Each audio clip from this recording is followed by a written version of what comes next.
Okay,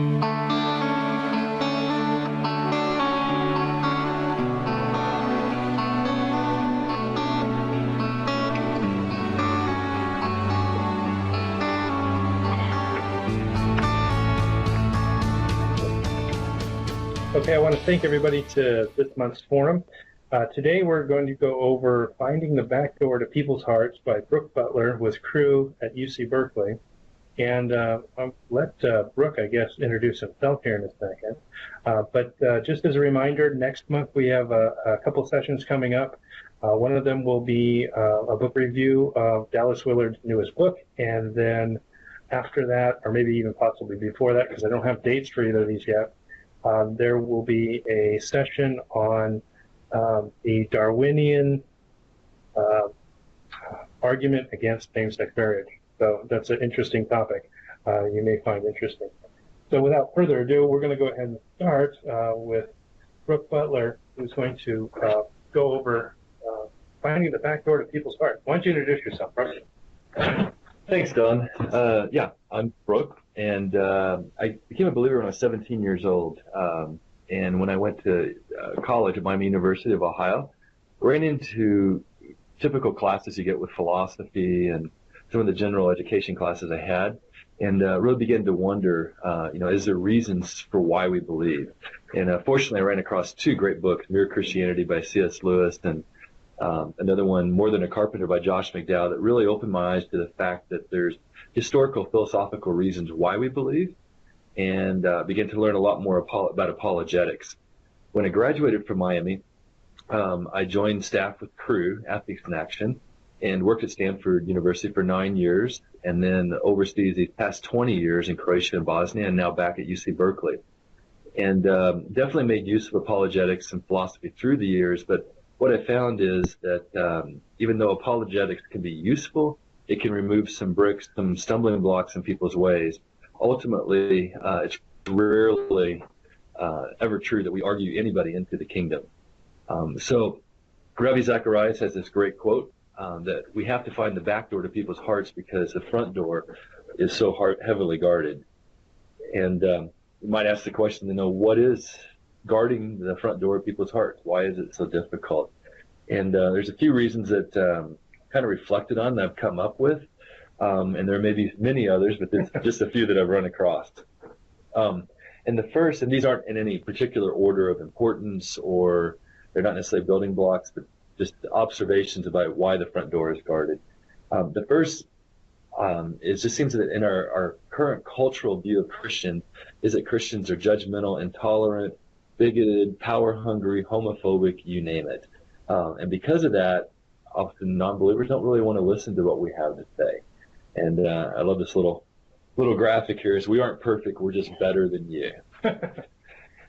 Well, that's a good point. I think that as Christians, we often underestimate how other people view us, and then sometimes our actions reinforce some of those stereotypes that people have, even if the Christian isn't being intolerant or rude to somebody, but what you say may come across as being in that same vein, and so I see it all the time, and I'm sure you're familiar with it as well. Most definitely. In fact, Don and I, we've been on a forum where we've debated about different issues, and we have some friends who, when we even debate the issue of same-sex marriage, if you're not totally endorsing that, we could be seen as being homophobic or haters of people versus having a different view on things. So in our current culture, it's very difficult to speak about truth without sounding arrogant or judgmental, and that's kind of the view of Christians, unfortunately. So the door is partly guarded because of that. Secondly, I think this is an area that Christians really have fumbled the ball in, and we've wedded Christianity and conservatism, and there's a lot of Christians I think that get all of their information from Fox News. Not that Fox News is totally wrong, but if that's the only source of information, a lot of times we can see conservatism as actually being Christian or Christian values.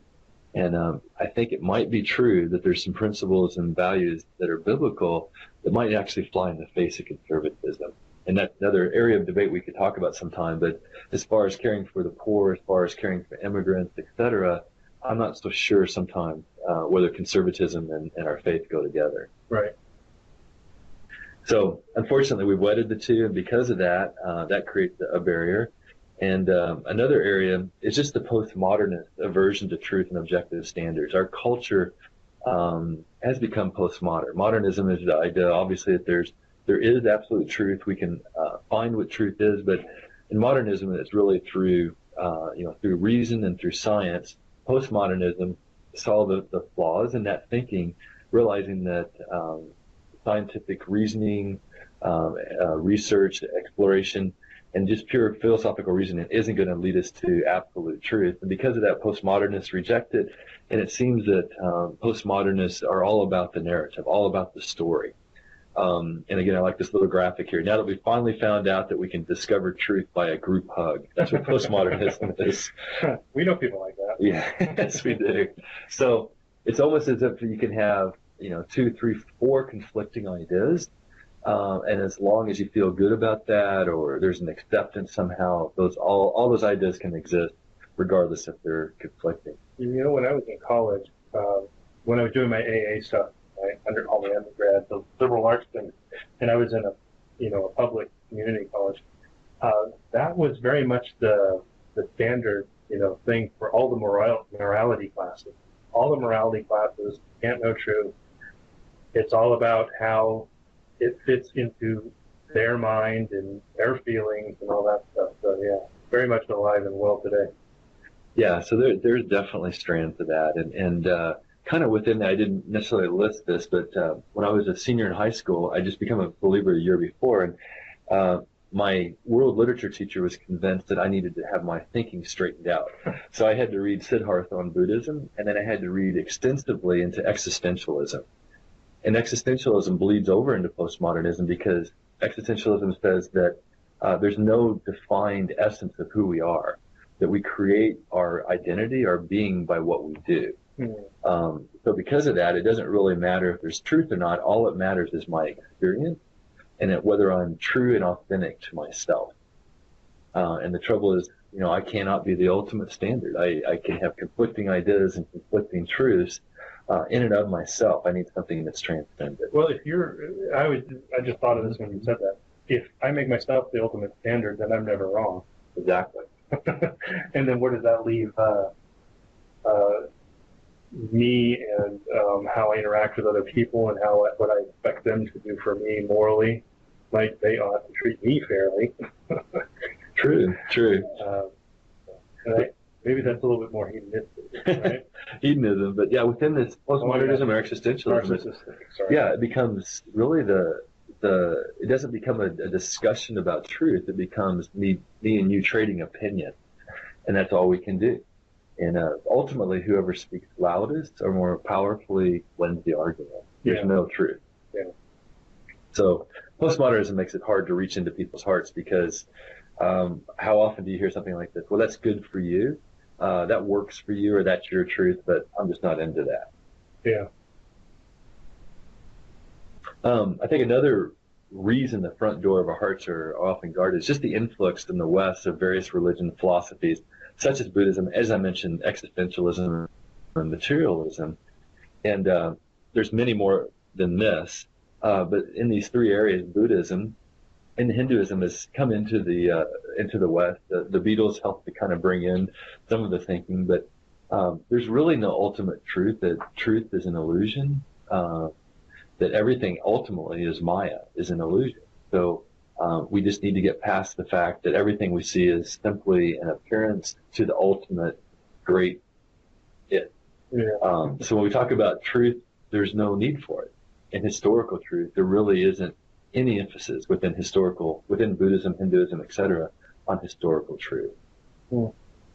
And as I mentioned, existentialism, we create who we are. There's no essence that's defined for us. There's no identity that's defined for us. There's no morality outside of what we make it to be.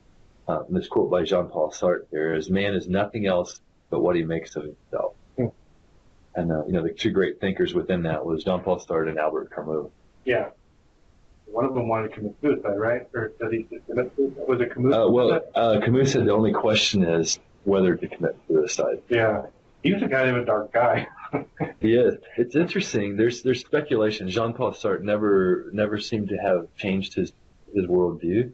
But there was a fairly recent book that was written by, I think it's titled American Pastor in Paris, about Albert Camus, that Camus began discussions with his pastor near the end of his life. And supposedly, just before he died in his car crash, Camus asked to be baptized. Oh, really? Whether he came to faith or not, good question. But Camus seems to be actually committed to truth, even though truth didn't exist, and that led him possibly to faith. Whereas Jean-Paul Sartre, there's a lot of speculation, and even some of his writings seem to point to he used his thinking and his philosophy really to justify his lifestyle. Oh, yeah. So, and then the third thing I had listed here is materialism, and again, this is something we run into all the time, and that's materialism is really combined with scientism. Yeah, usually. And we'll skip ahead to that in a second. But materialism is, everything that we see, everything we experience is all there is. There's no transcendent. And if there's no transcendent, if there's no possibility of transcendence, then our discussion of truth, our discussion of faith, our discussion of miracles, for instance, are just legends and myths that cannot even receive a hearing at all. You know what, you just said this, and I hadn't really ever put this together, but when you look at materialism and existentialism, or materialism and postmodernism, they seem to wed together very well, right? So if you assume that man is nothing more than matter and motion, then thinking that everything is an illusion, even like Richard Dawkins says that all of morality is an illusion, they work really well together. But even with postmodernism, it really works well together. Well, if there is no objective standard, then of course all the standards are going to be related to the individual and how they feel about it or whatever. But I think materialism and those can be wed together, so you can have both worldviews. But I think this is where Christians in the church oftentimes will accept some of this stuff, like it's true for you, but it's not for me. They don't realize the Christian worldview is diametrically opposed to that worldview, and they can't coexist. Exactly. Yeah. So people's hearts are not only guarded, but Christians, like you say, buy into some of this thinking themselves, or at least fearful that these things might be true. Right. So I'm afraid to actually speak up because how can I answer these things? How can I deal with these things? They're difficult. Another area is the rise of the new atheists in terms of their output in print and other media. I like that graphic. And that graphic is not something I created. It's out there on the net.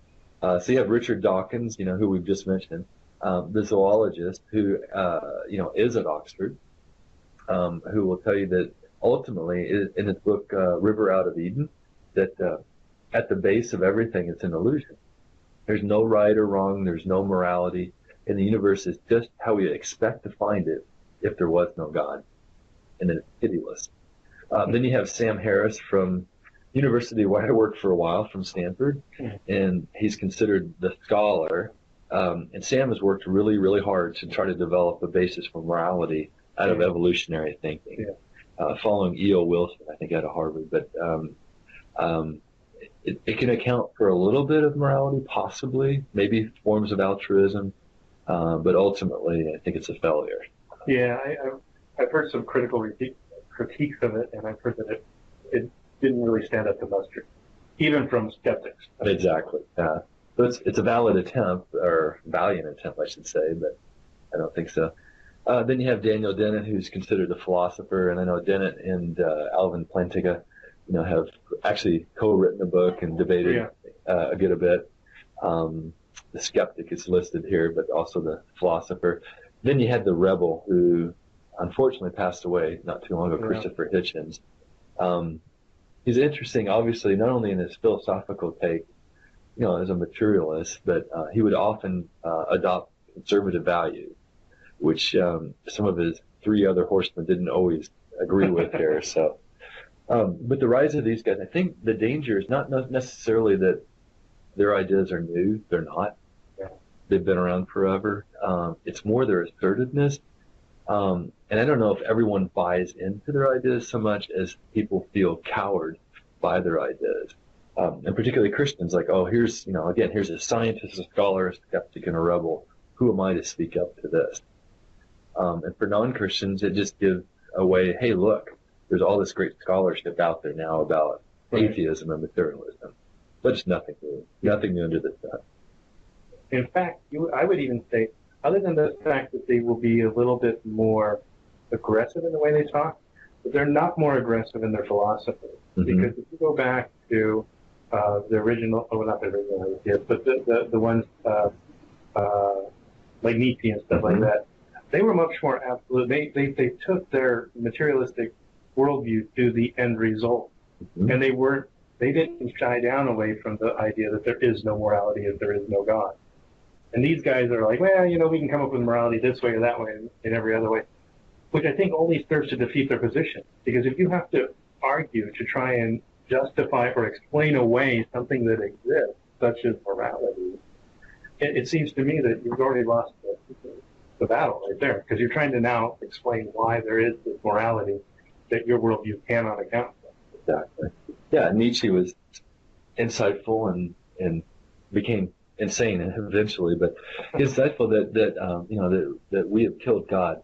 Kind of a misunderstood passage a lot of times that Nietzsche or philosophy killed God. That wasn't his point. Is the idea is that culture has come to the point where we cease as culture to believe in God. So we've killed God. But in the famous passage that he wrote about with the madman, that he could see that the world in a sense would spin out of control moral wise, and because of that, the Uberman, the Superman, had to arrive to take control of the situation to bring order. And that's obviously, was some of the philosophies adopted by the Nazis, by Hitler, who believed in that ultimately there's no transcendent morality, so we have to create our own morality. People cannot live in chaos or anarchy. Right. So we have to, by power, assert a morality. Nietzsche took it to its logical end much more than these gentlemen. And fortunately, our culture hasn't completely bought into that yet. Right. Okay. And as I mentioned earlier, the growth of scientism and the related view that faith is blind or illogical. Dawkins is one who would promote this greatly. Scientism is basically the belief that science can answer all questions, which is a self-refuting sentence in and of itself. Right. Because science cannot prove that science can answer all questions. But it's amazing, I think, how many people actually buy into scientism. In the sense that if you have a white frock coat on and you make a statement as a scientist, then it must be true. Right. Yeah, and the funny thing is, I've noticed that with scientists, they don't even put the same level of certainty in their findings as the press will. True. The press will always say, oh, they've discovered this, engaging or whatever it is. And then the scientists are like, whoa, I didn't say I discovered anything. I said it looks like it might be, or the potential, or, anyways, it's really interesting how our culture is.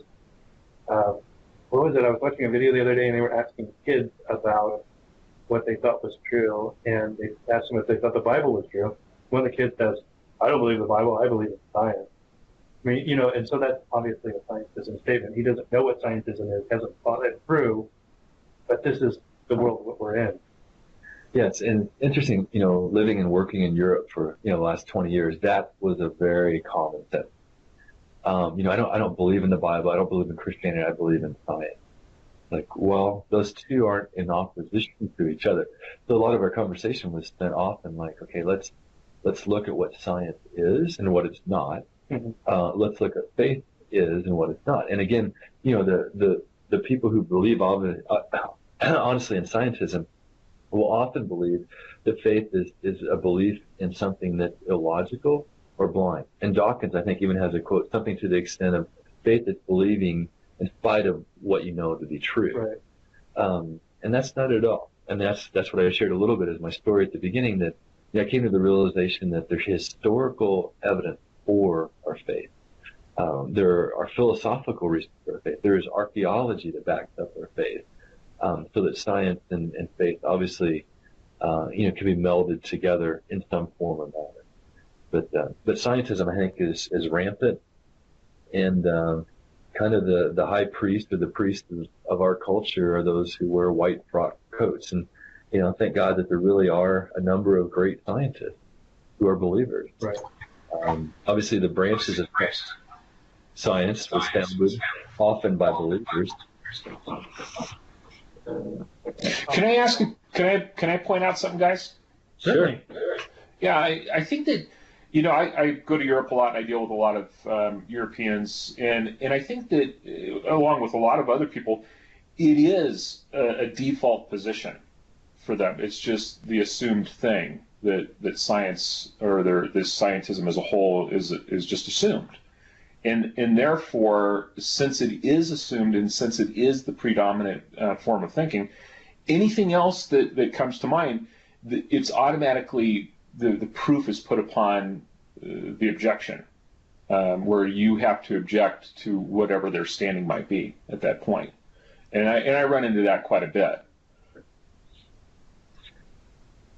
I totally agree, and that's why we're going to get through it a little bit. We're going to go and look at the back door because you're right. It's almost you're put into a defensive position immediately because that's assumed, and it's almost anything that you have to say is ruled out, a priori, because it doesn't fit science in their thinking. So it's a very difficult position to deal with. No, I was going to say the same thing. You end up, I found that a lot of times you're automatically put onto the defensive because there's just no way that you can get over that. But there's something else that I need to add. I mean, there is a personality aspect, and Brooke, you probably ran into this a lot, having been there and lived there for so long. Is that when I prompt off of that kind of an objection with the statement or the question of, are you looking for truth, or are you just looking to have an argument? That totally puts them into a different type of position.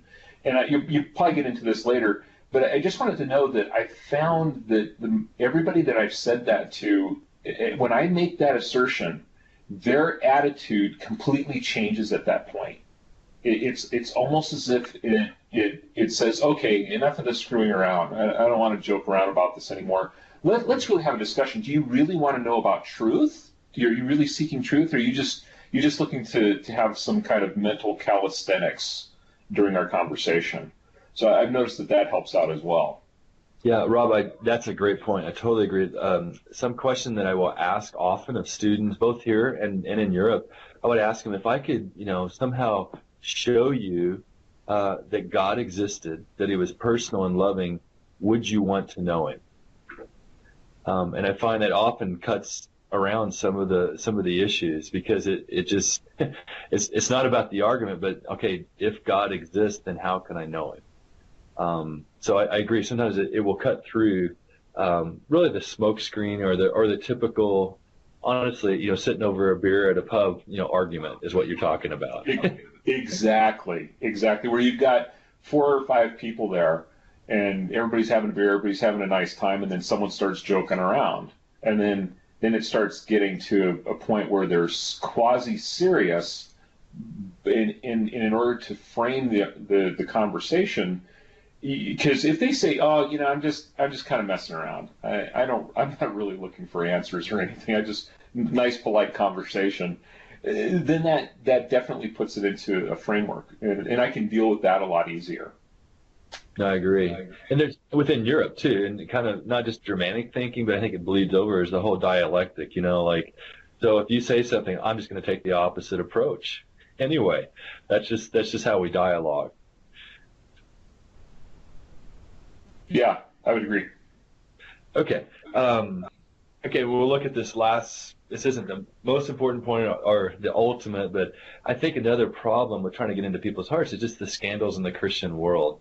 And we can list, unfortunately, dozens and dozens. Obviously, the raging issue, one of them is the pedophilia in the Catholic Church. And I'm not saying every Catholic priest is guilty, but unfortunately, we do know this has gone on, and that priests have just been moved from position to position. So the Catholic Church has a huge issue within its ranks, without its ranks, have credibility. And even in the Protestant world, I list Mark Driscoll here, but maybe he's just the latest of pastors who have had problems, some kind of scandal, whether it's morality, whether it's money. My wife gave a talk on campus about 3 weeks ago to our athletes about lust. And it wasn't hard to find examples, of pastors in the past, like Jimmy Swaggart, Ted Haggard, others who have fallen into all sorts of crazy stuff. And not trying to cast stones at these guys. Looking at Driscoll here, I mean, he built an incredible network of churches, but unfortunately, these scandals hurt us in our credibility. So when people hear the word Christian or Christianity, they link it to these type of thinkings, right? So it's like, I don't want that. That church, there's pedophiles over there, or there's pastors who are hypocrites, which sometimes is true. Right, and I think one of the things that it's hard to argue, and this is maybe why we have to go the back doorway, is because when you actually look at the facts of this, there are far more public school teachers that have molested children than there are priests that have done it. And this is like reports from, the Department of Education.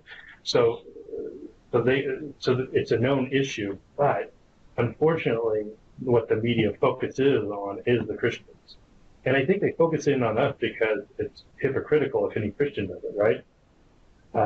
So unfortunately, we have this thing. And if you try to talk to them about this, they just don't want to hear it. Right. Even if you give them the facts, you give them the numbers, they don't want to hear about it. Right. And we have to admit, they kind of have a case, right? Like you're saying, it is right. Hypocritical, because here, as we said, point one, they see this as judgmental, et cetera. And it's like, well, if we're talking about truth, and then we have these examples of hypocrisy, well, there's a point there. Obviously, it doesn't dismiss everything that happened, right. but it is partly true, unfortunately. So, in light of that, we really have tried to go the back door. And for the remainder of the time, I just wanted to talk about two ideas that we've used. And Donald, you may have some more ideas, and Rob, you may have an idea here or two, but back door. But here's two things that we've tried and that we've used that we found to be effective. The first is what we call a Renaissance evening. And we came up with this idea in Europe. Partly I became a little bit fascinated with Rembrandt and his life and his works. But on my wall for the last 20 years is a picture of the Return of the Prodigal Son that Rembrandt painted at near the end of his life. Actually, didn't even complete, that I almost daily would meditate on. And from that kind of grew some ideas my wife and I toyed with. And the first one is this Renaissance dinner. So what we did and what we do, it can happen in a student world. It can happen with some of your neighbors, little different, but it can happen in any small setting. Is we give out invitations and invite people to come to a Renaissance evening where they'll meet an old master with insight into our modern life and enjoy food from his era. And if they have a few more questions, we'll tell them a little bit more about, this has to do with the Dutch Renaissance, the golden era of Dutch art. And we're going to talk a little bit about some art in an interesting way. We're going to look at an interesting story, and hey, there's great food, so come. And we'll look at the elements in a minute why. So what we do then when the students or our friends walk in, we really try to set the atmosphere. And in doing this, we want to involve all of the senses, where obviously there's sight and smell immediately, there's touch, there's taste, and there's hearing. There's all of it put together. So as students come in, we, in our house, this was in Zagreb, we had different rooms where we'd have different tables set up, and there was one leader with each group, and the tables were set with some fragrant candles. The food was already cooking. The lights were a little bit lower. And on each table, or each setting actually, was a placemat. And on the slide here, you can see the placemat. That's The Return of the Prodigal Son by Rembrandt. And on the right side, it's blank there. And then as the students are seated, we would kind of have them get to know each other. Then we would bring out the first course.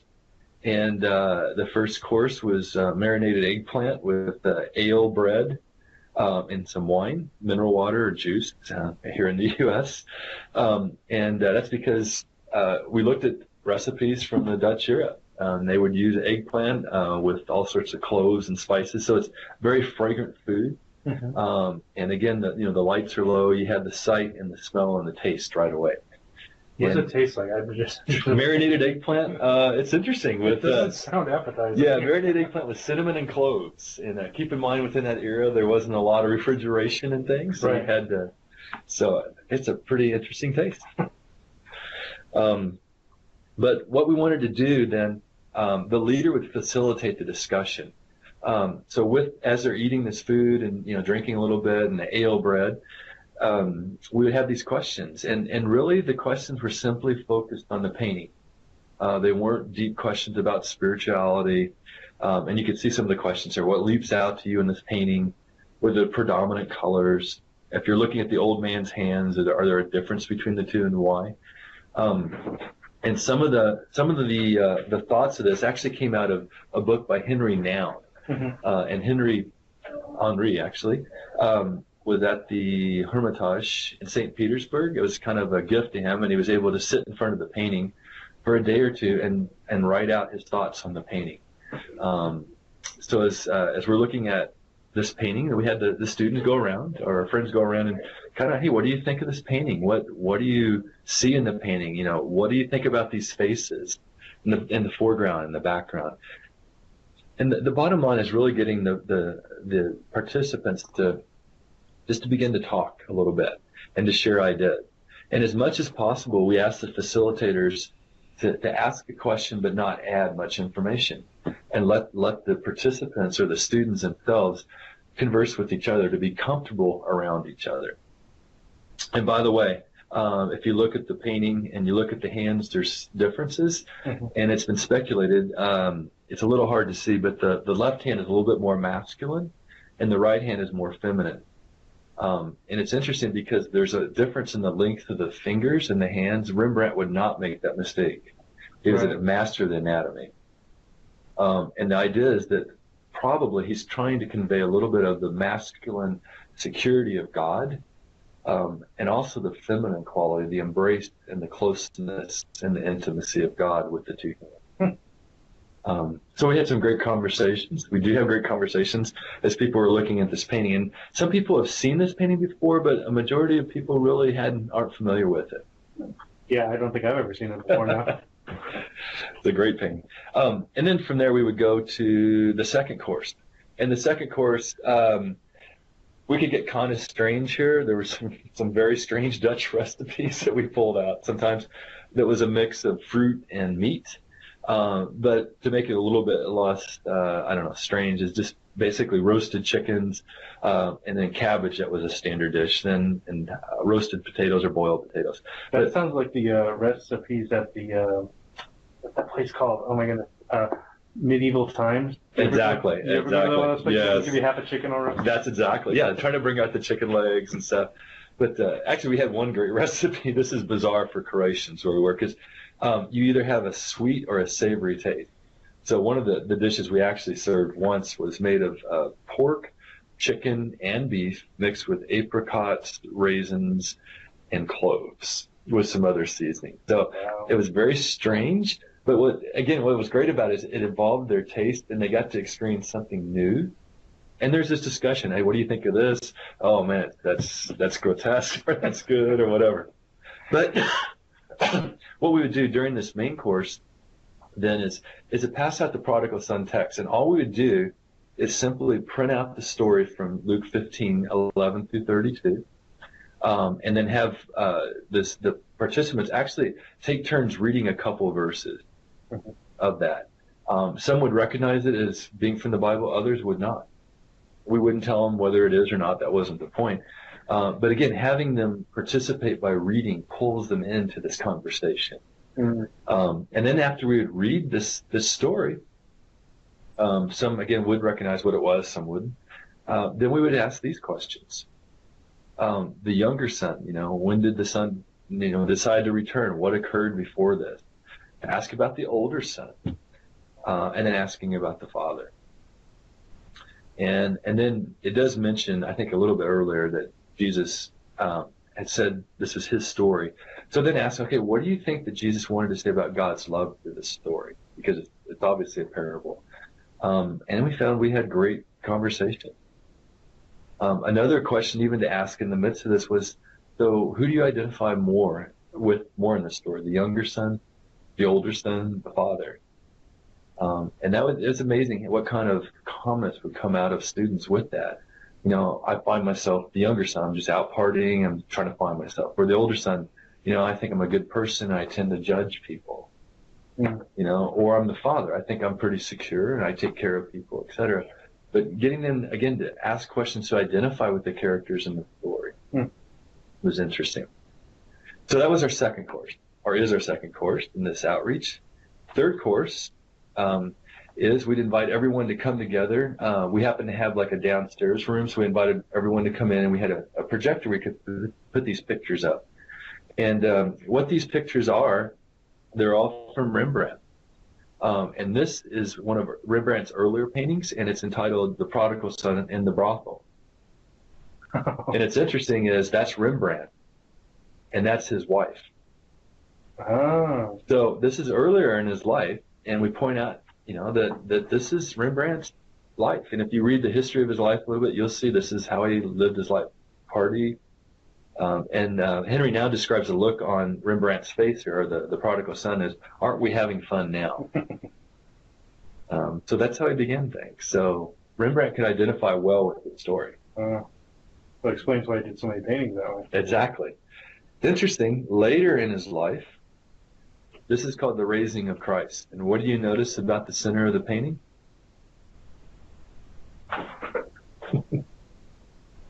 There's nothing in the center. Well, right below Jesus' feet, right? You see there's light that's on Jesus and on one person right there? On one person. And that person has an artist beret on. So who is that person? Probably Rembrandt. Rembrandt. And it's interesting, Rembrandt, you can see in some of his paintings, and even a little bit what we know about him, is that he realized that he put Jesus on the cross. That we put Jesus on the cross. So this is a great, again, painting, like this is the prodigal son, but then the prodigal son begins to realize he's responsible because he has guilt before God. And then going to the next painting, at the end of his life, besides the Return of the Prodigal Son painting, which we'll come back to, this was also found in his apartment. And this is Simeon blessing the Christ child. And if you look at Simeon's eyes, you'll see that they're half closed or closed. Mm-hmm. And Nouwen talks about this painting in such a way that it seems as if Simeon is seeing with his soul, with his heart, versus his eyes. He's come to realize that what he sees and what he experiences externally is less important than the spiritual world. And then finally, as I mentioned, this was the painting that was found in his apartment. So the students are all together, and they've already been talking. They've already had all these questions. They come up with some of these answers themselves. But we give this short talk, explaining a little bit about Rembrandt and about his life. And what does this story communicate? That God is there waiting for us. He wants to embrace us. It's simply us coming to our senses, coming to realize, that we're alienated from Him, we're broken, that we need Him. And after this, we have one more course. We serve some dessert, and that's some kind of apple dessert with raisins, typical of that era, and coffee. But in this last part, as the students go back to their tables, these are the questions we've asked them. What is one word you would use to describe God? How is God revealed through this story? What do you think? And then go back to this question. When have you been in the role of these different characters? And then this is the ultimate story or question to ask. Ultimately, this is a story about spiritual journey. Where are you in your spiritual journey? And we usually take, in Europe, maybe it's a little longer than here, but this would go on for a couple hours probably. Mm-hmm. Might be a little shorter here. But what we find by the time we get to that last question, where are you in your spiritual journey? It's amazing how people feel the freedom to talk. Because they've already been talking for an hour and a half or so. They've heard some information. They've learned something new. They've had their senses stimulated because they've heard, they've tasted, they've touched. All the things combined. meld. And it's a back door because it involves the entire being of a person. I can remember one girl was sitting next to me not too long ago, and I asked this question, and she goes, "I'm here." I go, "Where's here?" She goes, "I'm home." And what she was telling me is that night she had finally come to the realization that she needed to come home to God. So it's a back door because it isn't apologetics, right? Right. In our postmodern existential culture, what we're doing is we're giving them an experience. Right. Yeah, that's the way to look at it. I think it's also interesting too, because although you say it's not apologetic, but apologetics is only one aspect of evangelism, which is the main goal of apologetics anyway, right? And so this is just another way of doing evangelism, being much more creative. But I think even in some apologetic circles, they're now talking about getting more the arts involved, Exactly. more poetry, more of this kind of stuff. And Jesus' apologetic, if you want to call it that, is to use parables, and this particular one too, because I think it resounds with people. But, and I think that you'd obviously be really at home with Dr. John Mark Reynolds, of course. But I think that really what you're doing is what you're talking about here, Brooke, is you're engaging people, not starting out with an apologetic argument at all, obviously. Right. But you're basically providing opportunities for people to engage really with what their worldviews are and what their belief systems are. You've made them comfortable, you've got them talking, and when I think when people are safe like that and they feel like they're in a safe environment, they're going to open up. So I think there's great opportunity for opening people up, especially when you say students, because students are a little bit different. They're always, especially today, they're looking for what are you selling, and this isn't selling anything. Yeah, no, I totally agree with you. And we've tried something like this though with older adults, and it has proven effective too. I wrote down the important elements here. I think these are a friend of mine named Doug Pollock wrote a book called God's Space, and it's kind of what you were just referring to, is creating space, a safe environment in which a person can interact, with their worldview and with other worldviews, but it's not bombarding someone with like information, you must believe this, but it's kind of letting them dialogue about it. So the important elements here is, inviting non-believers into a home setting. So it is creating a safe environment, and you're making yourself vulnerable, to be honest. Like, I'm inviting someone into my home, into, my territory, and opening my home, and they can see, who I am. And then breaking bread together. I think in almost every culture, important discussions happen over meals of some sort, and involving all the senses, like I just mentioned, asking good questions. And I think as Christians, we need to learn how to do this a lot better. We don't always often ask questions, we present information. And then we ask questions like, do you believe this? Or what do you think? Instead of, Peter Kreeft is a master at this, professor at Boston College. He uses Socratic reasoning in a lot of different ways, but asking good questions. And not just to back someone into a corner, but Rob, as you mentioned, to get them to interact with their own worldview and with other worldviews. And then I think this one is a huge one. Allow people to express themselves and to dialogue with each other. And we make it a point with the facilitators in this. It's like, don't correct someone's view if you don't like it or if you disagree. Let them express it. It may be totally diametrically opposed to you, but that's okay. And what we find often is the other students or other adults even will kind of dialogue with each other. Maybe they're both non-believers or multiple non-believers, but they'll be saying, "Oh, what do you mean by that?" Or, "That's interesting. What do you think of that?" So it's interesting, just creating the environment more than anything. A question: how many people do you normally have when you do something like this? Is it a smaller group, or like less than 6, or? Well, it depends on how you're set up. So when we did it with students, we had actually about 40 students. Oh, but, wow. But but we made sure that we broke them into groups of about 5 or 6. Oh, I see. We only came together for the larger talk. Gotcha. Okay. But with the smaller group, when we had, just invited friends over, so we had 4 couples, let's say, we stay around the table. And again, Europeans can do this, trust me, for hours. But, so I do it a little bit differently with the paintings I presented. I would kind of do it more of a dialogue situation than just presenting it. And then we actually would print them out in really nice glossy, paper for them to kind of see and pass around. That's the thing, just passing them around the table and letting them look at it and touch it. It does something different. It's really interesting. Well, in the time left, I was going to mention one other backdoor, and this is something we are doing in 2 weeks at Berkeley. We've done it once already with the athletes. It's something that we put together in Europe with the cafe culture. It's called Story of the Soul, and it's an interactive adventure where we discover the stories of the soul through taking a thoughtful look at art, music, short films, poetry, and classic literature. So again, kind of what you guys are mentioning a little bit with John Mark Reynolds and others, but using our culture, using our music, our stories, our myths, our legends, traditions, to get at the heart of where people are at.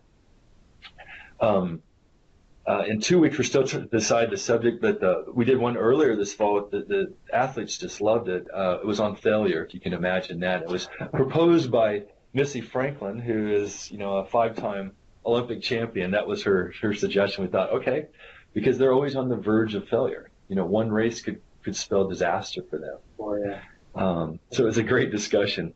But what we do is we invite students in, and then we are broken into groups of no more than 8 to do this. And there's a facilitator who doesn't have to have a lot of knowledge.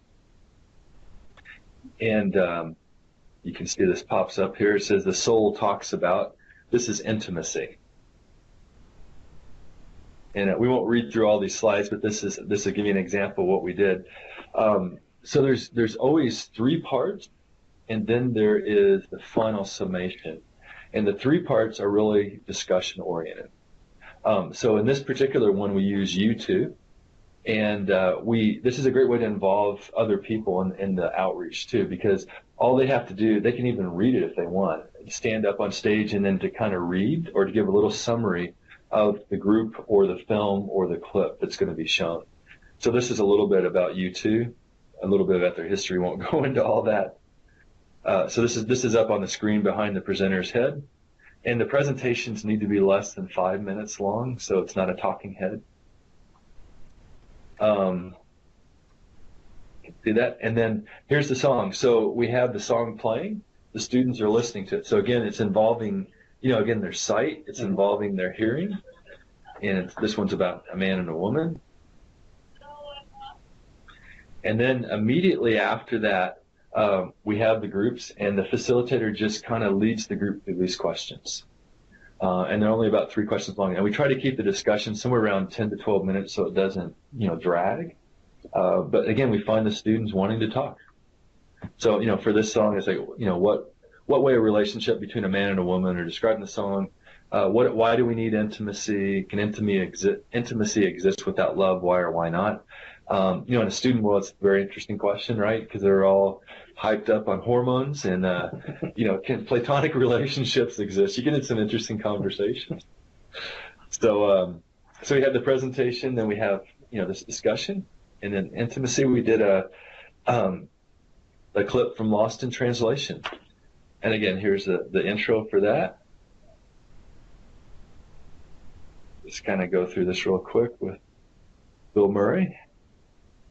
And then here's the question. After the clip is shown, then the presentation, then the clip, then these questions, have you ever felt like these characters? Do you think real intimacy can exist, again, between strangers? And what does it mean to be intimate? And what we find, again, this is the second round of questions. We find students, in the first go around, is kind of being maybe a little hesitant, but they begin to talk. We've literally had students come to these events and go, I want to be here tonight, but I don't want to talk. I don't want to say anything. It's like, okay. And we usually find they end up talking the most because once I think you mentioned, but a safe environment, once they figure out, hey, this is safe, and these guys are expressing all sorts of opinions, like, oh yeah.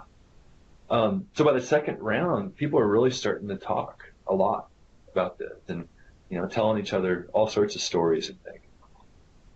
Then the third element we used was a poem by Edgar Allan Poe, Annabel Lee. A little bit about his life, who was Annabel Lee, a little bit of speculation of who she was. And then we have the presenter actually read the poem. And obviously you want to pick someone who can do a little bit of dramatic reading here. But it's a short poem, and it's a little strange. But, you know, the students are sitting there again trying to figure out, okay, what's going on here? And again, we get to these questions, and it's meant to be a little bit deeper each time. Each element goes a little bit deeper into spirituality, but even deeper emotionally, because we're expecting, again, them to open up a little more. And we get down to this last question: can someone know us intimately the way that we know ourselves, or even beyond that? So after this third element, this is really important, and we'll have a speaker stand up and give a talk, or even better, their story or their testimony, if it relates, for 8 to 10 minutes, but no longer. And usually by the time we get to this point, we find that almost anything the speaker has to say, some of the students have already kind of come up with those answers or those thoughts themselves. So it's kind of summing up almost what the students have already said and told each other. And intimacy, that's a natural one for someone probably in the group who's a believer, you know, who's had a story of how they came to Christ is because they desired intimacy.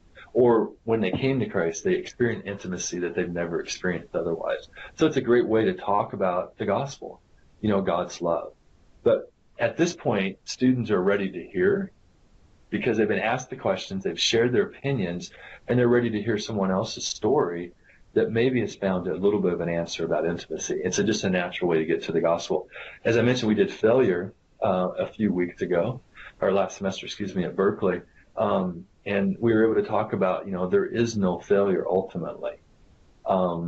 There's always the possibility that God can redeem, that the story is never over for any of us. It was a great way, again, to present the gospel, because we talked about what appeared to be loss, the death of Jesus, he lost, and all of a sudden the resurrection occurs and he won, and what that victory was. So even through the loss is great victory and redemption. So you could pick any, because you said you did failure, you did intimacy, so you can do other topics, right? Mm-hmm. I mean, I'm not sure, with anger maybe, I don't know. Well, we've done all sorts of things like touch, subject of touch and the necessity of touch. What does it mean to be touched, and what's it communicate?